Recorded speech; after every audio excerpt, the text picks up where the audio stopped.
Bonjour les sup, aujourd'hui c'est les équations différentielles. Voilà, donc les équations différentielles, c'est des équations que vous allez beaucoup revoir en sup et même en spé, enfin dans toute votre vie d'ingénieur, parce que c'est des équations très très utiles parce qu'elles sont souvent utilisées dans des mécanismes physiques.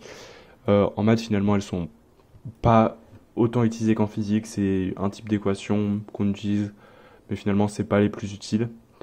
Une équation différentielle, je vais aller dans un terme un peu général, mais c'est une équation qui lie une fonction f et sa dérivée f' de t. Enfin, ça c'est pour le cas basique d'une équation du premier ordre, mais dans un cas plus général, on verra qu'elle peut lier ses dérivées successives, par exemple une fonction avec la dérivée de dérivée tierce ou la dérivée d'ordre 4. Euh, voilà, je vous ai mis un exemple assez simple, qui est un exemple physique d'ailleurs. C'est y seconde de t plus oméga carré y de t égale à cos 3t. Je crois qu'il est utile en physique, je suis toujours pas sûr. Pour des notations un peu plus simples, vous verrez, on va les introduire maintenant, mais qu'on préfère finalement noter la fonction elle-même parce que c'est elle qui est intéressante plutôt que la variable. Donc on préfère y à y de t et ainsi à n'importe quel ordre y' à y' de t et y seconde à y seconde de t. Finalement, on peut changer l'équation précédente. On peut la renommer avec ce que je vous ai dit. Donc on a y seconde plus oméga carré y est égal à... Attention, et c'est pour ça que j'ai mis une équation avec une fonction.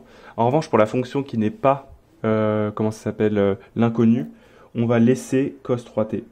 Alors là, vous pouvez vous dire que c'est un peu bizarre parce que si on prend ce terme-là, on a une variable, et là, on n'a plus de variable, ici et ici.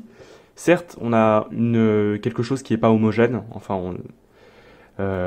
mais on préfère ça parce que ça simplifie grandement les notations, parce que ce serait assez lourd à chaque fois d'écrire par exemple y seconde de t plus oméga carré y de t. Voilà, on est un peu des flemmards. Maintenant, je vais vous parler de l'ordre des équations différentielles. Une équation du premier ordre, c'est une équation qui lie une fonction et sa dérivée. Par exemple, on a ay' de t plus by de t est égal à ct plus d avec des réels, même si les deux premiers devraient être non nuls parce que sinon on a une équation très très simple. D'ailleurs, si vous avez bien retenu, on peut rechanger avec ce que je vous avais dit avant. Donc on a ay'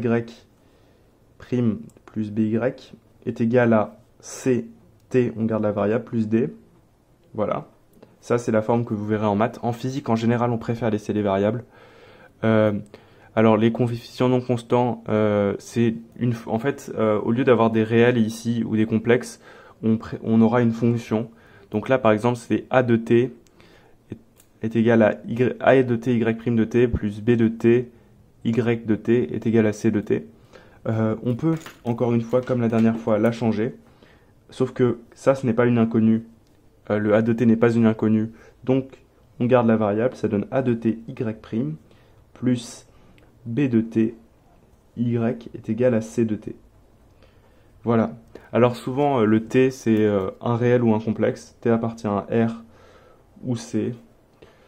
Par moment, on vous fera travailler sur des intervalles, puis après les réunir, mais vous verrez ça l'année prochaine. C'est plus dans l'intérêt mathématique que physique de la chose. En physique, c'est souvent R plus étoile, l'ensemble, ou R plus, ça dépend.